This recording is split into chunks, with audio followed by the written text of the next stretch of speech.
Part two of our look at the intersection between Bill and Hillary Clinton's political careers and ambitions, their personal quest for riches and support for their charitable foundation. One of the revelations to come from the WikiLeaks Podesta emails is what's referred to as Bill Clinton Inc., a memo coming from Bill Clinton's confidant, Doug Band. All former presidents, of course, carry a lot of weight and influence, but Bill Clinton is in a different category than perhaps any other.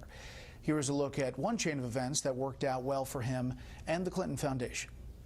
On September 6, 2005, Bill Clinton shows up in Kazakhstan, where Frank Giustra, a Canadian investor, has been trying to get control to buy a couple of uranium mines. And he became really partners in a way with Bill Clinton, working on philanthropic activities. I came to him with an idea about creating an initiative to alleviate poverty.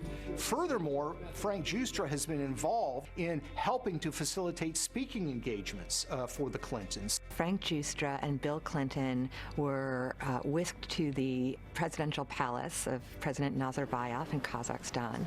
And it's a fascinating story because everybody walked away from the table that night with something. The story caught the attention of Pulitzer Prize-winning New York Times reporter Joe Becker. What President Nazarbayev got was this huge propaganda coup.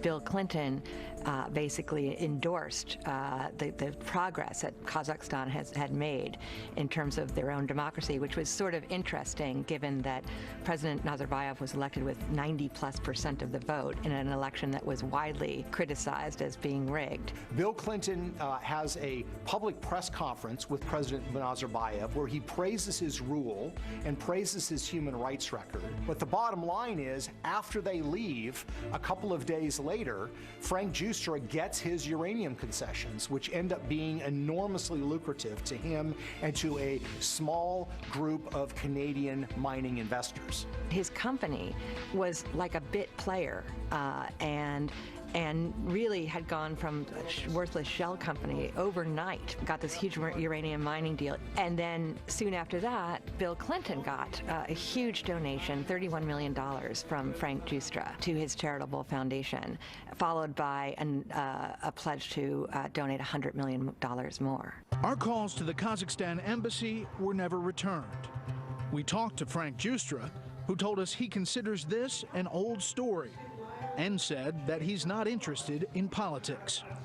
Meanwhile, his defenders insist that no undue influence was exerted in Kazakhstan because the deal did not require the Kazakh government's approval. The problem is there are corporate records that indicate very, very clearly that the Kazakh government did have to sign off and approve. And in fact, that's what we're looking at here. That's exactly. This is what we're looking at here, which is the amended Memorandum of Understanding that's dated September 15th, 2005, between the Ministry of Energy of the Republic of Kazakhstan and Kazatomprom, which is the atomic agency in Kazakh government. So there's no way that they can argue the Kazakh government was not a party to these negotiations. They were signatories to this agreement. Part three of our look at this continues tomorrow night on Special Report. Now, this is interesting, the Foundation investigation, because we heard this from a former official at the FBI last night. The FBI has an intensive investigation ongoing into the Clinton Foundation, and Huma Abedin, in her role in the foundation and possible allegations concerning the activities of the Secretary of State in the nature of the foundation and possible pay-to-play, that's still being looked at. And now you have her emails on a computer where the FBI already has a separate case going for Anthony Weiner's alleged activities with a minor girl. Goes on to say that that's coming from several high-ranking FBI officials, that information.